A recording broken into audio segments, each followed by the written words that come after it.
Hi, I'm David Bedford, and I'm the apple breeder at the University of Minnesota. I've been here for 30 years and been working on the program of developing new apple varieties for Minnesota and northern folks. Our program is actually 100 years old this year, and during that 100 years we've developed 27 different varieties of apples. We are going to explain a little bit today about just what we look for in the apple breeding program. When we are evaluating apples, there are three things that of course are important to us. The first is appearance, and I don't consider that as important as the other two. The big two in my mind are texture and flavor.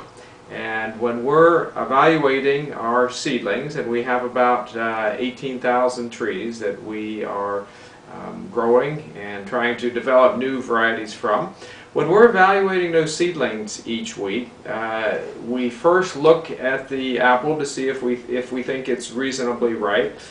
We often look at the red just to give us a general idea of ripeness, but the fact is that the actual ripeness is more accurately measured by the green or yellow color behind the red, and we call that the ground color. And in fact, the red can come even weeks before the apple is ready, but the actual ground color tells us true maturity, or at least closer to true maturity.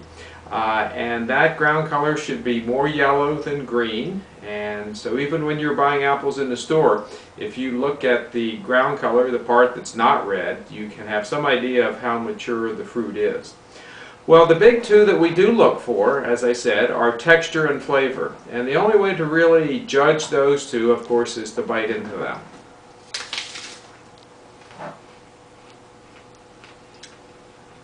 Now that's a good texture. What we're looking for is an apple that is crisp and juicy and not soft and mealy. Excuse me while I spit this out.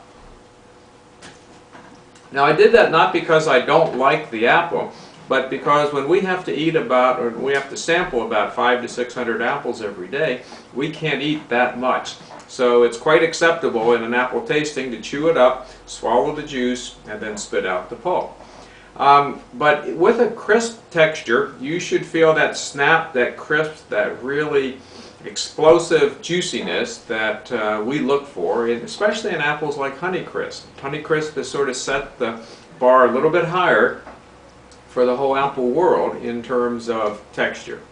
Now moving beyond texture, then flavor is the second component that we look for.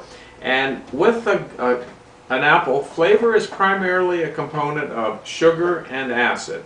And what we would prefer to have in our apples is high sugar and high acid. Now people might say, oh, but I don't like a tart apple. I prefer a sweet apple.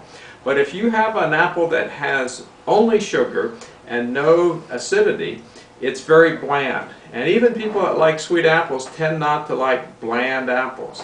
If you like that bland flavor, then, well, you probably like Red Delicious, because that's a very bland apple by our comparison.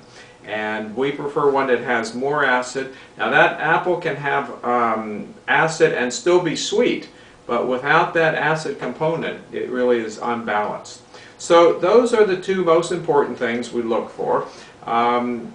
And I think beyond that, the other characteristics are really much smaller in terms of the consumer's interest.